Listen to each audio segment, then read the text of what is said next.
कभी अपने गोदी के खिलौना को जाने नहीं देगी।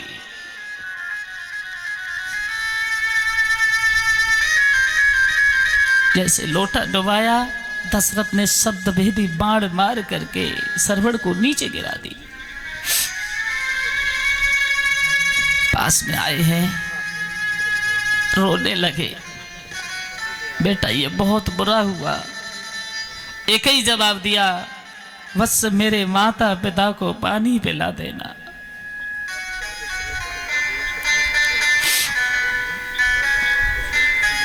राम राम कह करके उसके प्राण निकल गए। नहीं मालूम है उसकी मां चंद्रकला को कि आज मेरे गोदी का खिलौना दुनिया से उजड़ गया।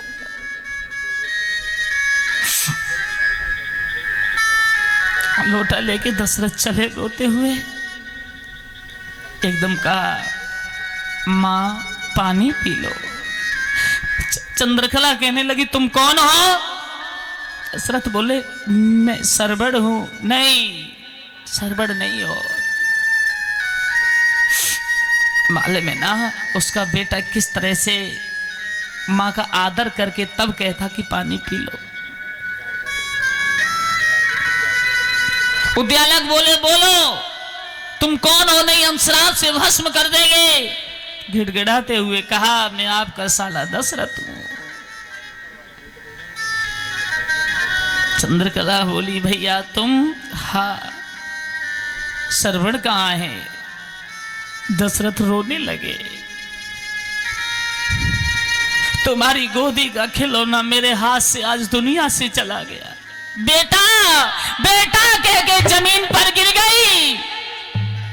उद्यालक ऋषि ने उसी समय श्राप दे दिया, राजा जिस तरह आज हमने अपने बेटा के वियोग में प्राण त्याग रहे हैं, उसी दिन एक दिन वो आएगा कि तुम्हारे 4 पुत्र होंगे, लेकिन चारों पुत्रों के वियोग में तुम भी तड़प तड़प के मर जाओगे।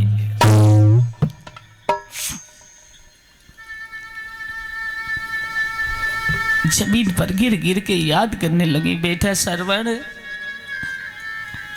तुम चले गए, लेकिन तुम्हारे साथ ही साथ मैं भी आ रही हूं। तड़प तड़प कर उस मां ने अपने बेटा के प्रति प्राणों को त्याग दिया।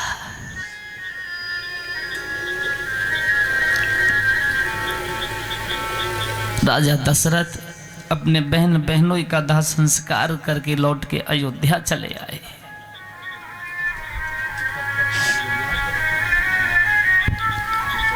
सुखदेव जी कह रहे हैं, हे महाराज परीक्षित, महाराज के ऊपर चौथापन आ गया।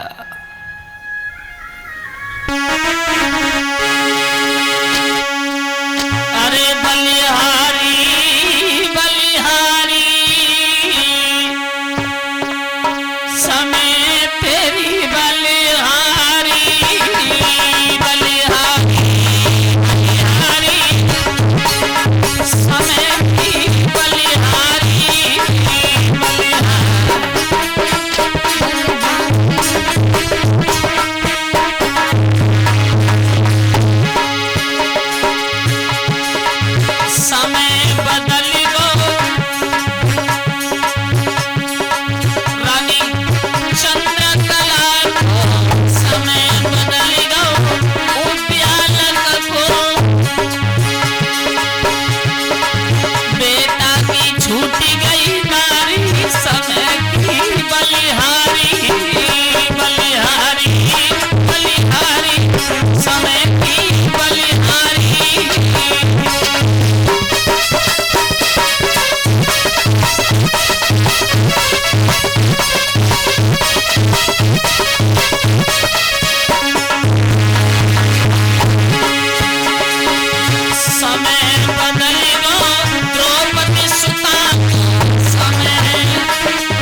समय होता है बड़ा बलवान होता है।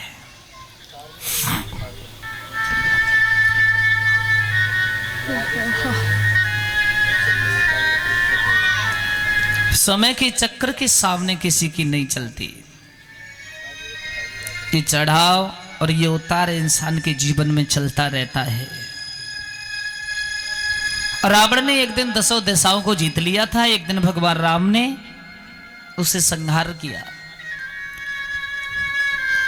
कृष्ण ने एक दिन कंस को मार दिया और एक दिन जरासंध के सामने से रण छोड़ के भाग गए। अर्जुन ने एक दिन महाभारत को जीत लिया और एक दिन छोटे छोटे भीलों के बच्चों ने गोपिकाओं को छीन लिया। दूसरी बात छोड़ो, ये सूर्य जो निकला इसके भी 3 पल होते हैं। सुबह कुछ और दोपहर में कुछ और, शाम को कुछ और।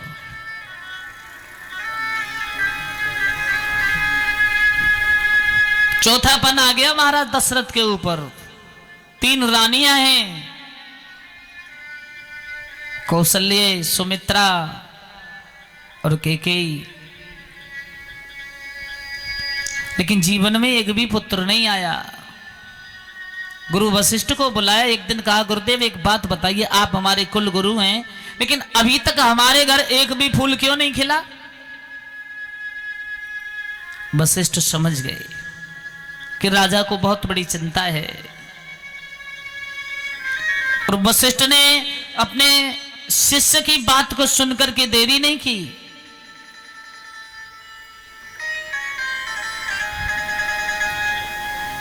विश्वामित्र से महामुनि योगी ले गए राम संत सुर योगी।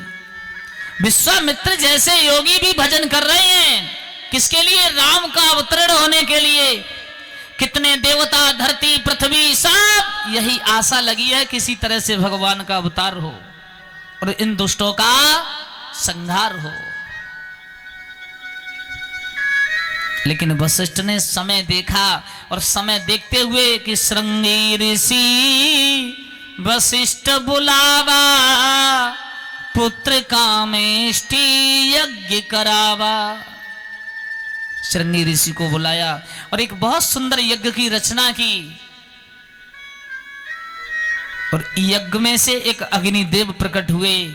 अग्निदेव ने एक महान सुंदर चरु दी है जिसे खीर भी कहा जाता है। और कहा, महाराज ये ले जाके अपनी 3 रानियों को बांट दो।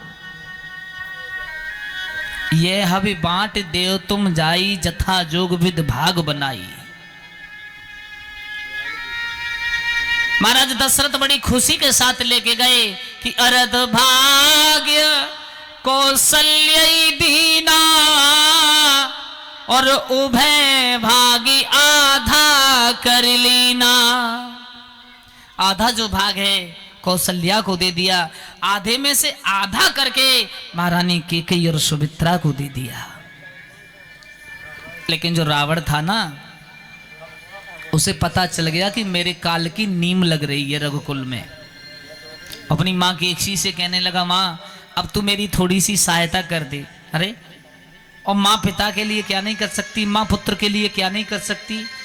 माँ बेटी के लिए क्या नहीं कर सकती? सब कुछ करती है। कैकेयी जो रावण की माँ थी, चील बन के अयोध्या के ऊपर मंडरा रही है। लेकिन कैकेयी के हाथ पर खीर का टुकड़ा देखा, सोचने लगी ये ही काल की नीम है। झपट्टा मारा, पंजों से लेके उड़ के चली गई, खाती जा रही है। और सुमेरु पर्वत पर अंजनी भगवान सूर्य को जल आदान कर रही हैं। थोड़ा सा खीर का टुकड़ा चोंच से छूट करके जैसे अंजलि की हथेली पर गिरा। सोचा ये भगवान सूर्य ने प्रसाद दिया है, क्यों ना इसको खा लिया जाए। भैया, अंजनी के गर्भ से भक्त हनुमान का जन्म हुआ। शंकर सुवन केसरी नंदन, तेज प्रताप महाजगवंदन। शंकर जी के वे पुत्र कहलाए हैं, पवन देवता के भी पुत्र कहलाए हैं। लंका में कौन पैदा हुआ? विभीषण। उस खीर को खाने से भगवान का भक्त हुआ। जा दिन से हरि गर्भ आए, सुख समृद्धि अवधपुर छाए। जब से भगवान अयोध्या की ओर आना प्रारंभ किया, सुख शांति जीवन में आनंद ही आनंद अयोध्या के लोग मना रहे हैं।